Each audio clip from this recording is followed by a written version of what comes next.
வணக்கம். 2026 சட்டமன்ற தேர்தல் தமிழ்நாட்டில் இன்னும் ஒரு மாசம் தான் இருக்குது. கரெக்டா 31 நாள் தான் இருக்குது. அப்போ எல்லா கட்சிகளும் அதற்குண்டான வேலைகளை ரொம்ப சிறப்பா செஞ்சுட்டு வராங்க. இப்போ திமுகல வந்து கூட்டணிக்குள்ள சண்டை போட்டு கிடக்குறாங்க. என்ன சண்டை அப்படின்னா, யாரெல்லாம் சண்டை போடுறாங்க அப்படின்னா, விசிக, தவக, சிபிஎம் இந்த 3 கட்சிக்காரங்களும் சண்டை போட்டுட்டு இருக்காங்க.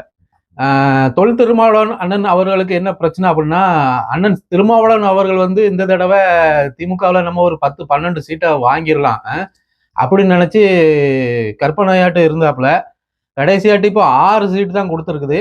இப்போ 6 சீட்டு கொடுத்தாலும் 2021 உங்களுக்கு 6 சீட்டு கொடுத்தாங்க இல்லையா? அப்புறம் என்ன குறைச்சி கொடுக்கலையா? 2021 என்ன கொடுத்தாங்களோ அதுதானே கொடுத்துருக்குறாங்க. இப்ப திருமாவளவன் அண்ணன் அவர்கள் வந்து என்ன நினைச்சிட்டு இருந்தாருன்னா, எப்படியும் ஒரு 8 சீட்டாவது நமக்கு கிடைச்சிரும் அந்த தடவை. ஏன்னா நம்ம அந்த அளவுக்கு கூவி இருக்கிறோம். வாங்கின காசுக்கு மேல கூவி இருக்கிறோம். ஐயா ஸ்டாலின் அவர்களை பத்தி சிறப்பாட்டு புகழ் பாடி இருக்கிறோம். அப்படிங்கிற மாதிரி நிறைய கற்பனையில மிதந்துட்டு இருந்தாப்புல. நம்ம கட்சி அவ்வளவு பவரா இருக்குது, அந்த மாதிரி இருக்குது, இந்த மாதிரி இருக்குது அப்படின்ட்டு நிறைய கற்பனையில மிதந்துட்டு இருந்தாப்புல. அதற்கு ஆப்பு வைக்கிற விதமா தேமுதிக வந்து உள்ள வந்துச்சுல, ஐயா விஜயகாந்த் அவர்களுடைய கட்சி பிரேமலதா அவர்கள் வந்து உள்ள வந்தாங்க இல்லையா? அதுலயே சொல்லி முடிச்சு விட்டு போயிட்டாங்க அவங்க. இப்போ 6 சீட் தான் கிடைச்சிருக்குது. புலம்பிட்டு இருக்கிறாப்புல. திருமாவளவன் அண்ணன் அவர்களே, நீங்க வந்து என்னதான் காட்டு கத்து கத்துனாலும், திமுகவை என்னதான் புகழ்ந்து தள்ளினாலும் உங்களுக்கு அந்த பிளாஸ்டிக் சேர் தான், சரியா?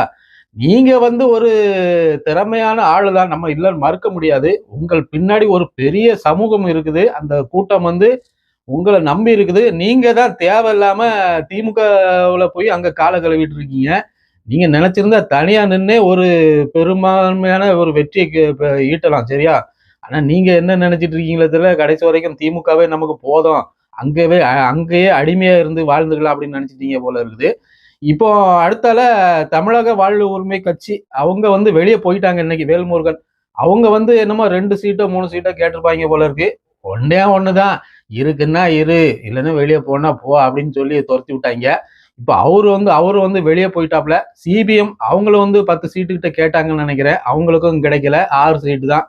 இவ்வளவுதான். இப்போ பிரச்சனை என்னன்னா, திமுக வந்து கிட்டத்தட்ட 25 கட்சிகள்கிட்ட கூட்டணி சேர்த்து வச்சிருக்காங்க இல்லையா?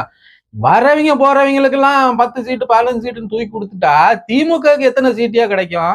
2021 கிட்டத்தட்ட 173 சீட்ல போட்டி, 173 இடங்கள்ல போட்டி போட்டாங்கன்னு நினைக்கிறேன். ஆனா இந்த தடவை குறைஞ்சு போச்சு. திமுகவுக்கு 159 சீட் தான் ஆகி போச்சு. ஏன்னா அத்தனை கட்சிகளையும் வந்து கூட்டணியில சேர்த்து வச்சிருக்காங்களே. அப்ப எல்லாரும் எனக்கு 10 சீட்டு தான் 15 சீட்டு தான் ஆனாக்கி அப்புறம் அவங்க எங்க இருந்து போட்டி போடுவாங்க? நீங்க உங்க இஷ்டத்துக்கு கேட்டாக்கி. இப்ப பிரச்சனை அதுதான். இப்ப இவங்க 3 பேருக்கும் காண்டு என்னன்னா, இந்த நம்ம தேசிய முற்போக்கு திராவிட கட்சி மேலதான் காண்டு. யாருக்கு? திருமாவளவன் அண்ணன், வேல்முருகன் அண்ணன், சிபிஎம் இந்த 3 பேருமே நம்ம இத்தனை வருஷம் திமுகவுக்கு அடிமையா இருந்து கூவி இருக்கிறோமே, நேத்து வந்தவன் வந்து நம்மளை விட சீட்டை அதிகமா வாங்கிட்டு போயிட்டானா அப்படிங்கிற மாதிரி காண்டுல இருக்கிறாங்க. இப்ப பிரச்சனை அதுதான். 6 சீட்டு கொடுத்ததெல்லாம் பிரச்சனை கிடையாது. நேத்து வந்த கட்சிக்கு நம்மளை விட அதிகமா சீட்டு கொடுத்துட்டாங்களே திமுக, அது எப்படி கொடுக்கலாம் அப்படிதான் வந்து இப்போ புலம்பிட்டு இருக்கிறாங்க. இப்போ தவேக வேல்முருகன் அவர்கள் வந்து தமிழக வாழ்வு உரிமை கட்சி வேல்முருகன் அவர்கள் வந்து இப்ப வெளியே வந்து அவர் வந்து போர்க்கொடியை தூக்கிட்டு இருக்கிறாப்புல. என்ன சொல்றாரு அப்படின்னா, அதாவது எனக்கு வந்து திமுகவுல இருக்கிற அமைச்சர்கள் வந்து ஊழல் பண்ணியிருக்கிறாங்க, அதை பத்தி எனக்கு எல்லாம் தெரியும். எந்த அமைச்சர் எந்த தொகுதியில எவ்வளவு ஊழல் பண்ணியிருக்கிறாரு, எவ்வளவு லஞ்சம் வாங்கியிருக்கிறாரு, என்னென்ன பிரச்சனை எல்லாம் அவங்க வச்சிருக்கிறாங்க அப்படிங்கிற மாதிரி எனக்கு லிஸ்ட் தெரியும். பட்டியல் எடுத்து நான் வச்சிருக்கிறேன்.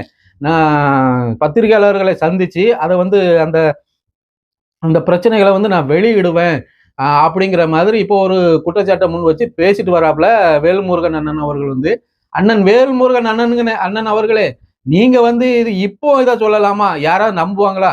நீங்க அவ்வளவு நல்லவர்கள் அப்படின்னா கட்சியில இருக்கும் போதே உங்களுக்கு தெரிஞ்சிருக்கு இல்லையா?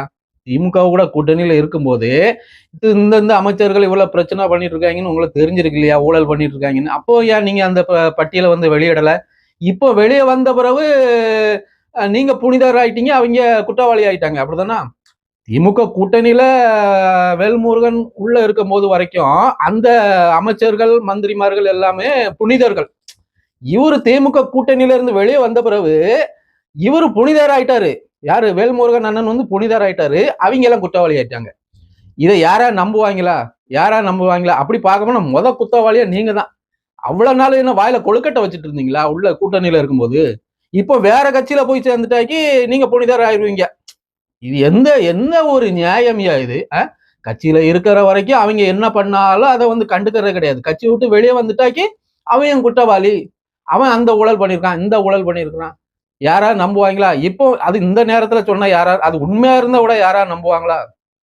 அப்ப இப்போ இவ்வளவு பேருக்கும் மொத்தமா ஆப்பு வைக்கிறது யாரு தெரியுமா? நாம் தமிழர் கட்சி அண்ணன் சீமான் தான். அவரு வைக்கிற வேட்டுல தான் நீங்க வந்து இப்ப ஆடிட்டு இருக்கீங்க. இந்த வகையில பார்க்க போனா நாம் தமிழர் கட்சி எவ்வளவு மேலையா? தேர்தல் ஆணையம் தேர்தல் தேதியை கொடுப்பதற்கு முன்னாடியே 234 தொகுதியில வந்து வேட்பாளரை போட்டுட்டு அவரு அறிவிச்சிட்டாரு. அதற்கு பிறகு இப்போ 23ஆம் தேதியில இருந்து நாளையில இருந்து பிரச்சாரத்தை அவர் தொடங்கிட்டாரு. அவரு டாப் கீரை போட்டு எங்கேயோ போயிட்டு இருக்கிறாரு. இன்னும் நீங்க வந்து எந்த கட்சியில போய் நம்ம சேரலாம், எவன் கூட போய் கூட்டணி வைக்கலாம் அப்படிங்கிற மாதிரிதான் நீங்க வந்து புலம்பிட்டு இருக்கீங்க. ஆனா உங்களே நம்பி இந்த மக்கள் வந்து உங்களுக்கு ஓட்டு போடுறாங்க இல்லையா? அந்த மக்களை தான் சொல்லணும். பாவம் அந்த மக்கள் உங்களே நம்பி ஓட்டு போட்டுட்டு நிக்கிறாங்க இல்லையா? மக்களுக்காக வேலை செய்யுங்க அப்படின்னா நீங்க உங்க கட்சியை காப்பாத்துக்கிட்டதுக்காக தான் வேலை செஞ்சுட்டு இருக்கீங்க. உங்களே நம்பி தமிழ்நாட்டு மக்கள் வந்து உங்களுக்கு ஓட்டு போடுறாங்களே அவங்கள தான் சொல்லணும். பாப்ப 2026 தேர்தலில் வந்து என்ன நடக்குன்னு மீண்டும் ஒரு காணொலியில் சந்திக்கலாம். நன்றி, வணக்கம்.